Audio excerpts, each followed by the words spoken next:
డబ్బు, అనారోగ్యం, ఉద్యోగం, వ్యాపారం, అప్పులతో బాధపడుతున్నారా? మీకోసమే లాంచ్ యువర్ ఫ్యూచర్ ప్రోగ్రామ్. నమస్తే, నేను Keshav. Welcome to Suman TV. Andhra Pradesh ఉప ముఖ్యమంత్రి పవన్ కళ్యాణ్ పైన విపక్ష నేత జగన్మోహన్ రెడ్డి విరుచుకుపడ్డారు. విమర్శల విషయంలో ఏ మాత్రం తగ్గేదే లేదంటూ మళ్ళీ ఎన్నికల ప్రచార సభల్ని తలపిస్తూ ప్రత్యేక ప్రతిపక్ష హోదాకి సంబంధించి కౌంటర్ చేశారు. అలానే పవన్ కళ్యాణ్ అసెంబ్లీలో చేసిన వ్యాఖ్యలకి కూడా తీవ్ర స్థాయిలో తనదైన శైలిలో విమర్శలు చేశారు. దీనిపైన కూటమి నాయకత్వం మొత్తం కూడా ఆగ్రహం వ్యక్తం చేసింది. అసలు ఏం జరిగింది, జగన్మోహన్ రెడ్డి అలా రియాక్ట్ అవ్వడానికి కారణం ఏంటి, విశ్లేషించే ప్రయత్నం చేద్దాం. మనతో పాటు అనలిస్ట్ చంద్ర శ్రీనివాస్ గారు.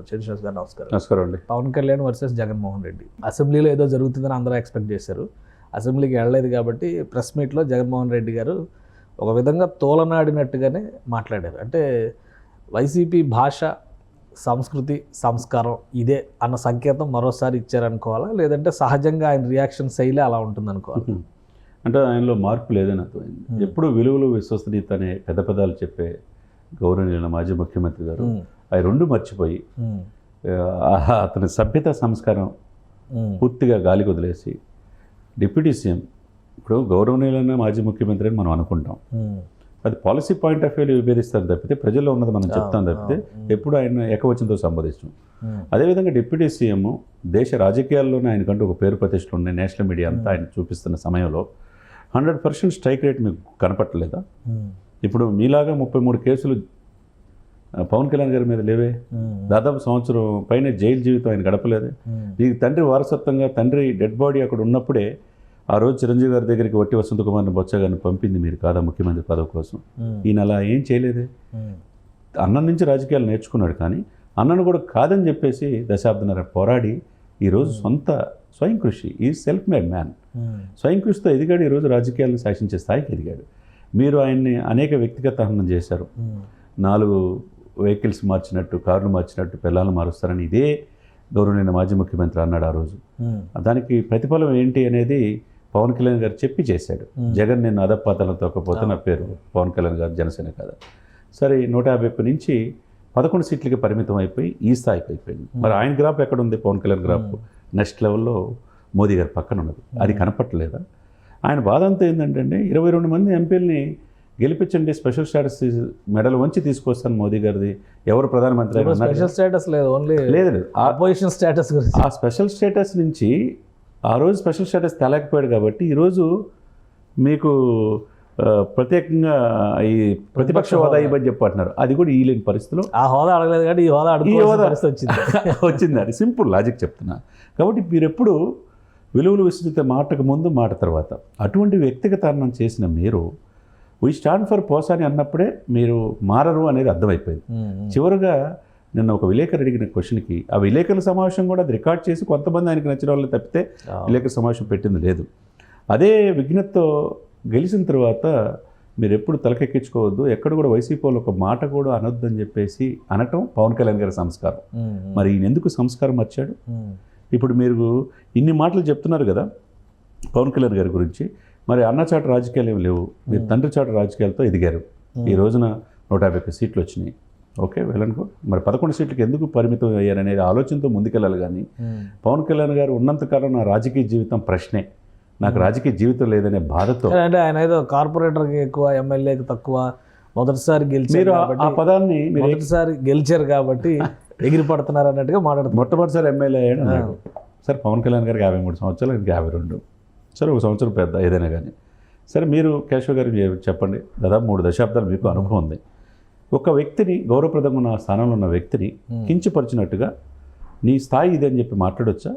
నిజంగా ఇప్పుడు పవన్ కళ్యాణ్ గారి స్థాయి అదే అండి. 100 కోట్లు అంటే ఆయన సహజమైన స్టైల్, ఆయన సహజమైన స్టైలే. ఇప్పుడు దాన్ని బట్టి ఇప్పుడు మనం ఏమనుకోవాలంటే ఇక్కడ ఒకటి సార్, ఈయన మాటలు ఏమని అర్థమవుతుందంటే ఒక రకంగా జగన్ వల్లే రేపు రోజున పవన్ కళ్యాణ్ గారు ఇంకేదో భౌతిక దాడులు అక్కడక్కడ అటు ఇటు జరుగుతూ ఉన్నాయి అంటున్నారు కదా.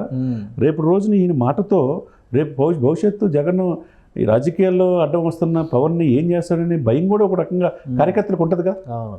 ఆయన ధోరణి మార్చుకోకపోతే సరే, ఇప్పుడు ఆయన మెజార్టీ ఎంత మొన్న ఎప్పుడు 1-2 లక్షలు ఉన్న మెజార్టీ. లోకేష్ గారు క్వశ్చన్ చేశారు. లోకేష్ గారు కూడా ఎప్పుడు లేని విధంగా చాలా ఇదిగా మొత్తం కూటమి మొత్తం ఒకటిగా ఐక్యత చూపిస్తున్నట్టు ఉంది. దానికి నిదర్శనం సార్ నిజంగా చంద్రబాబు నాయుడు గారు ఢిల్లీ నుంచి మాట్లాడాడు, గౌరవప్రదమైన మా అన్నలాంటి డిప్యూటీ సీఎం గారిని మాట్లాడటం, నువ్వు మూల్యం చెల్లించాలని చెప్పి లోకేష్ గారు మాట్లాడిన తీరు మేమంతా ఒకటే. ఈయన మాట్లాడే తీరు వల్లండి ముందు 5 సంవత్సరాలల్లో 10 అయింది. చివరికి జగన్ మొన్న పవన్ కళ్యాణ్ గారు 15 సంవత్సరాలు కలిసి ఉంటా ఉన్నారు. ఈయన నిన్న మాట్లాడిన తర్వాత ఈ కూటమి ఇక భవిష్యత్తు జగన్కి లేదనిపిస్తుంది. అదేవిధంగా ఈ కూటమి 10 సంవత్సరాలు ఉంటుంది అనే ప్రజల్లో కలుగుతుంది నమ్మకం. ఎందుకు ఈ పరిస్థితి ఎందుకు తీసుకొచ్చినాం? మీకు మెజార్టీ 2 లక్షల మెజార్టీ ఉన్నది 60,000కి ఎందుకు పడిపోయింది? 70,600 మెజార్టీతో డిప్యూటీ సీఎం పవన్ కళ్యాణ్ గారు పిఠాపురం నుంచి ఎందుకు గెలిచాడు? ఇప్పుడు మిమ్మల్ని కాదని చెప్పేసి మీ పిఠాపురం కుక్కను పెట్టినా గెలిచిద్దనే పరిస్థితి నుంచి ఒక పక్కన ఒంగోలు మీ సొంత బంధువు బాలినేని శ్రీనివాసరెడ్డి మిమ్మల్ని కాదని ఎందుకు వెళ్ళాడు? చివరి కార్పొరేట్లో కూడా 20 మంది మీరు కాదు మాకు ముఖ్యం బాలినేని అన్నారంటే, జనసేనలో వాళ్ళంతా జాయిన్ అయ్యారంటే మీరేం చేస్తున్నట్టు? తిరుపతిలో వైసీపీ జగన్మోహన్ రెడ్డి మొత్తం 9 జిల్లాలు 0కి పరిమితం అయిందండి. ఉండేవాళ్ళు వెళ్ళిపోతున్నారు. ఇప్పుడు కృష్ణదేవరాయలు ఎలా వెళ్ళిపోయాడు, ఇప్పుడు ఒంగోలు బాలినేని ఎలా వెళ్ళిపోయాడు, వేమిరెడ్డి ఎల్లోళ్ళందరూ బాగుపడ్డారు. అక్కడ బాగుపడ్డారు, బ్రహ్మాండంగా పదవులు వచ్చేసింది అందరికీ వంశీకృష్ణ యాదవ్ పదవి వచ్చింది.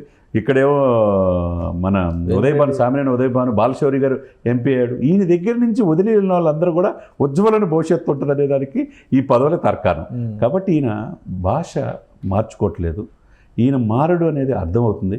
కాబట్టి మారకపోతే ప్రజలు ఈయన తిరస్కరించారు. ఇంకా ఈ 11 సీట్లు కూడా ఇప్పుడు అరకు, పాడేరు ఇటువంటి కొన్ని సీట్లు ఎస్సీ ఎస్టీ ఉన్నాయి. వీళ్ళు వాళ్ళు వ్యక్తిగత ఇమేజ్ వల్ల గెలిచినాయే. ఇప్పుడు జగన్మోహన్ రెడ్డి గారు వాళ్ళు గెలిచింది కాదు. మరి అదేమంటే బటన్ నొక్కే పథకాలు మాకు వేయలేదు అంటున్నారు. మరి బటన్ నొక్కితే మీరు ఎందుకు ఈరోజు మీరు అభివృద్ధి కాదు, మీరు మాకు అవసరం లేదని అంటున్నారు.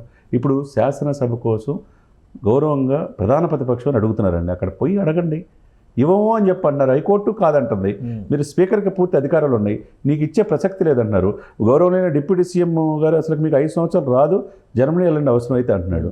మరి ఇవన్నీ అన్న మాటలకి నీకు బాధతో ఉందా? లేకపోతే నా రాజకీయ జీవితం పవన్ కళ్యాణ్ ఉన్నంతకాలం నాకు ఉండదు అని చెప్పి ఆక్రోషంతో ఆవేదనతో అలా అన్నారు. ఒకటంటే నిన్న ప్రెస్ మీట్ అంతా కూడా జగన్మోహన్ రెడ్డి గారు చేసిన విశ్లేషణ ఏంటంటే, ఢిల్లీలో 3 ఎమ్మెల్యేలు గెలిస్తే కూడా ప్రతిపక్ష హోదా ఇచ్చారు. స్పీకర్ గారు ఒక రూలింగ్ ఇచ్చారు. మొత్తం డాక్యుమెంట్ అంతా చదివితే కూడా ఎప్పుడో ఆయన 1950s జరిగిన పరిణామాల నుంచి 95లో 76లో జరిగిన ఇవన్నీ ఎక్స్ప్లెయిన్ చేస్తూ వచ్చారు ఆయన. కానీ 2018-19లో జరిగింది ఢిల్లీలో జరిగింది కదా, ఇది ఎందుకు మీరు కన్సిడర్ చేయరు అని అంటున్నారు జగన్మోహన్ రెడ్డి. ఇప్పుడు యాజ్ ఎ లీగల్ ప్రకారం ఏం చేయాలనేది స్పీకర్ విచక్షణాధికారం ఉంటుందండి. అదే సమయంలో 1977లో గణేష్ వాసుదేవ్ మౌలంకర్, జీవి మౌలంకర్ మొట్టమొదటి లోక్సభ స్పీకర్.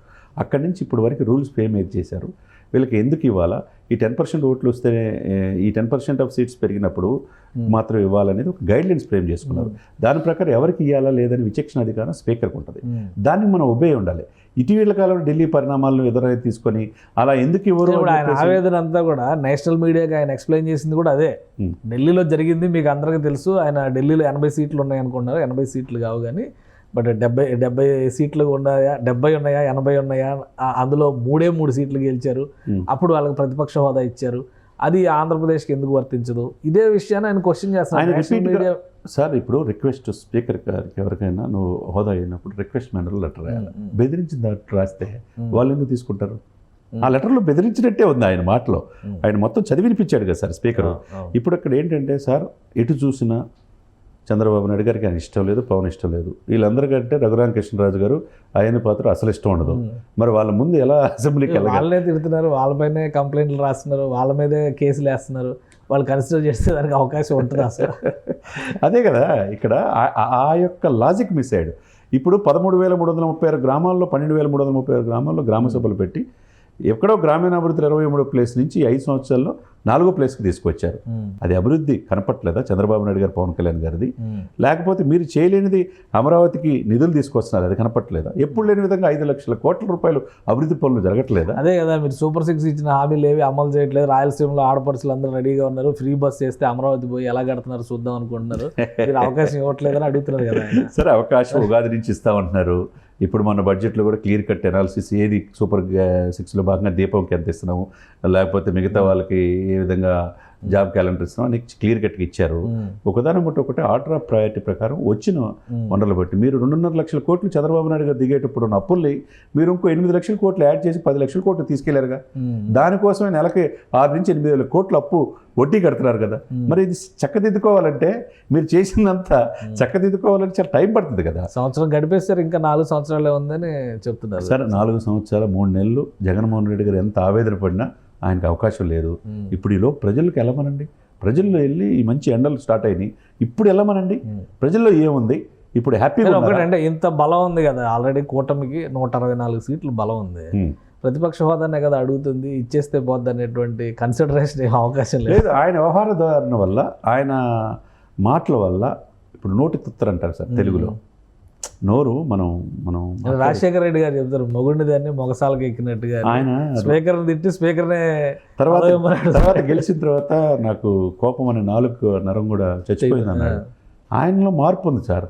ఆయన గౌరవనీయులైన మాజీ ముఖ్యమంత్రి గారు 108 పెట్టినారా ఫీజు రింబర్స్మెంట్ చక్కగా పెట్టాడు సార్. ఆయన తలదన్నే విధంగా ఆయన పక్కన ఫోటో పెట్టుకోవాలనుకున్నప్పుడు పరిపాలన విధంలో చూపించాలి. కానీ మీరు వ్యక్తిగతనం చేస్తా మనుషుల జీవితాలకు పోయి వీ స్టాండ్ ఫర్ పోసాని అంటే పోసానికి కోసం అన్ని స్టేషన్లో మొత్తం కూడా రెడీ చేసుకొని మాకు కావాలంటున్నారు. ఇప్పుడు అది మీరు స్టాండా, మీరు మారరా అనేది ఆంధ్రప్రదేశ్లో ప్రజలు ఓట్లు వేస్తున్నారంటారు. ముఖ్యంగా పవన్ కళ్యాణ్ గారి వల్ల అండి ఆయన సామాజిక వర్గం 22% ఉంది. అదేవిధంగా జగన్మోహన్ రెడ్డి గారి సమాజంలో 8% ఉంటే ఎందుకు మరి 50% మీకు ఓట్లు అయిపోయారు? మరి 90% అబోవ్ పవన్ కళ్యాణ్ గారి పట్ల, కూటమి పట్ల ఎందుకు పవన్ గారి మాట విన్నారు?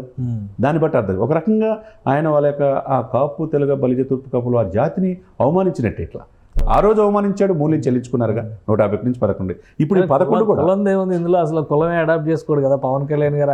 ఆయన చేసుకోకపోయినా కులంతో సంబంధం లేదు. ఆయన చేసుకోడు సార్. ఆయన చేసుకోకపోయినా ఆయన్ని ముఖ్యమంత్రిగా చూద్దాం అనుకున్న ఆ జాతి తప్పేమి లేదు. అగ్రకుల దురహంకారంతో నిన్న జగన్మోహన్ రెడ్డి గారిని మాట్లాడిన మాట అనేది చాలా తప్పండి. ఒక గౌరవప్రదంగా ఉన్న ఆ పోస్టులో ఏ రోజు నిన్ను వ్యక్తిగతంగా తోలనాలేదే. మీరు పవన్ కళ్యాణ్ గారిని వ్యక్తిగతంగా ప్యాకేజ్ స్టారు, మ్యారేజ్ స్టారు, దత్తపుత్రుడు, 4 కార్లు అయ్యి అని చెప్పి విమర్శించారు. కూడా మళ్ళీ దత్తపుత్రుడు అనే అంటాడు. అంటే కాకపోతే ఏంటంటే ఇక్కడ ఏంటంటే ఈయన రాజకీయాలు ఎంటర్ అయిన తర్వాత జగన్మోహన్ రెడ్డి గారు ఊహించి ఏం జరగట్లా. 175 11 అయిపోయింది. ఎంపీలు తగ్గిపోయారు, ఉన్నవాళ్ళు వెళ్ళిపోతున్నారు. విపక్షం లేదంటే విపక్షంలో కూడా విపక్షంలో లేకుండా చేశారు. ఇక మీద ఏంటంటే చేరే వాళ్ళు కూడా వైసీపీ వాళ్ళు ఎక్కువ మంది టీడీపీ కంటే జనసేన వైపు వెళ్తున్నారు. ఇవన్నీ బాధ ఉండదండి. ఆ బాధతో కూడిన ఆవేశంతో, ఆ ఫ్రస్ట్రేషన్తో కూడిన నుంచి వచ్చిన మాటలే పవన్ కళ్యాణ్ గారిని ఆ విధంగా మాట్లాడారు. సీజన్ నడుస్తుంది కదా, ఎవరన్నా తోలనాడినా, విమర్శించినా, అడ్డగోలుగా మాట్లాడినా, సంస్కారహీనంగా వ్యవహరించినా కేసులు పెడుతున్నారుగా. దీనిపైన ఏమైనా యాక్షన్ ఉంటుందా? అదే చూసుకోవాలి. అంటే వాళ్ళ యొక్క విచక్షణ బట్టి ఉంటుంది. ఎందుకంటే మాజీ ముఖ్యమంత్రి కాబట్టి ఆ హోదాని సరే ఆయన మాట్లాడాడు. ఆయన లోకేష్ గారు ఒక వార్నింగ్ కూడా ఇచ్చారు, కొనసాగితే కనుక తప్పదు, మూల్యం చెల్లించక. స్పీకర్ గారు రూలింగ్ లో కూడా మీరు పద్ధతి మార్చుకోకపోతే కనుక తగిన చర్యలు తీసుకుంటాం అది కూడా అన్నాడు. ఎప్పుడు విధంగా లోకేష్ గారు మాట్లాడింది, నీకు మూల్యం చెల్లించుకుంటావు, ఇట్లా మాట్లాడితే కనుక మేము చూస్తా ఊరుకోం అనే మాట కటువుగానే చెప్పినట్టుగా మనం చూడాలి. ఏదేమైనా సార్ ఇది మధ్య 10 సంవత్సరాల నుంచి స్టిల్ బెయిల్ మీద ఉన్నమాట వాస్తవా కాదా? మీరు ఇన్ని విమర్శలు చేస్తున్నారే, మీ సొంత తల్లి గారి గౌరవ అధ్యక్షుల పదవి మీరే తీసుకున్నారు కదా. ఆయన ఆదర్శంగా తీసుకోమంటున్నారు కదా. ఎన్ని కష్టాలు వచ్చినా నేను 16 నెలలు జైల్లో ఉన్నా, నేను ఎంత పోరాడానో నన్నే ఇన్స్పిరేషన్. ఆయన వదిలిన బాణం సార్, జగనన్న లైఫ్ ఇన్స్పిరేషన్ గా తీసుకోండి. అదే జగనన్న వదిలిన బాణం పాపం ఆమె ఆయన పక్కలో బల్యంగా తయారైంది. చెల్లికి న్యాయం చేయాలి, తల్లికి న్యాయం చేయలేదు కదా. ఇక ఆంధ్రప్రదేశ్కి ఏం న్యాయం చేస్తాం అంటున్నారు. మరి మీ కుటుంబంలో మీరు సెట్ చేయలేని వాళ్ళు పవన్ కళ్యాణ్ ఎలా విమర్శిస్తాడనేది ప్రజలు అనుకుంటున్నారు. కాబట్టి ఇప్పటికైనా ఆయన గౌరవమైన 5 సంవత్సరాలు ముఖ్యమంత్రి చేశారు. ఒక ముఖ్యమంత్రి కుమారుడు, 22 మంది ఎంపీలు దేశ రాజకీయాల్లో కూడా వెళ్ళాడు. కాబట్టి విఘ్నతతో మాట్లాడితే సమాజం హర్షిస్తుంది. కాబట్టి సమాజానికి తిరస్కరణ గురయ్యారనుకోండి, ఆయనకి రాబోయే రోజులు ఇంకా ఇబ్బందికర పరిస్థితులు ఎదుర్కొనే అవకాశం స్పష్టంగా రైట్. థ్యాంక్ యూ చంద్ర శ్రీనివాస్ గారు. ఇది జగన్మోహన్ రెడ్డి చేసినటువంటి వ్యాఖ్యలు ఖచ్చితంగా ఖండించదగినటువంటి వ్యాఖ్యలు. పవన్ కళ్యాణ్ వ్యక్తిత్వాన్ని కించపరిచే విధంగా, ఆయన అసూయతో, ద్వేషంతో ఒక జాతిని అవమానపరిచే విధంగా వ్యాఖ్యలు చేశారని చంద్ర శ్రీనివాస్ గారు విశ్లేషిస్తున్నారు. అలానే కూటమిలోని నాయకత్వం, ఐక్యత, ఈ రెండింటికి ఇది ఒక సంకేతంగా నిలుస్తుంది. అందరూ ఖండించడం, అదేవిధంగా జగన్మోహన్ రెడ్డి అనుసరిస్తున్న పద్ధతి ఎక్కడైనా మార్చుకోకపోతే రాజకీయంగా మరిన్ని తీవ్ర పరిణామాలు ఎదుర్కొనే ప్రమాదం ఉందని హెచ్చరిస్తున్నారు. ఇది special discussion. Keep watching. Suman టీవీలో మీ పర్సనల్ అండ్ బిజినెస్ ప్రమోషన్స్ కోసం కింది నెంబర్కి కాంటాక్ట్ చేయండి.